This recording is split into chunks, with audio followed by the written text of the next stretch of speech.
sa langit. Tumingala siya sa Diyos. Ano ang gagawin ko?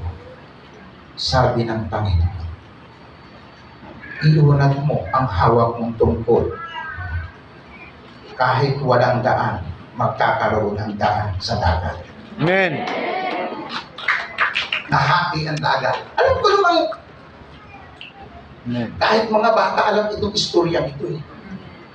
Pero gusto ko lang maghukay sa istoryang ito.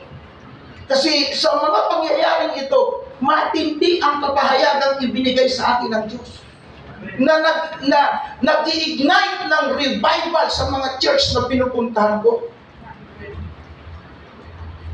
Nung inunat na po yung tungkol, nagkaroon ng daan, ang bayang Israel ay lumakad sa daang ibinigay ng Diyos. Tumawid sila ng dagat. Para sila maprotektahan at hindi na sila mahabol. Pagkatawid nila, nung sumunod na mga Ehipsyo, biglang pinabalik yung dagat. Nangamatay ang lahat ng mga humahabol na Egyptian.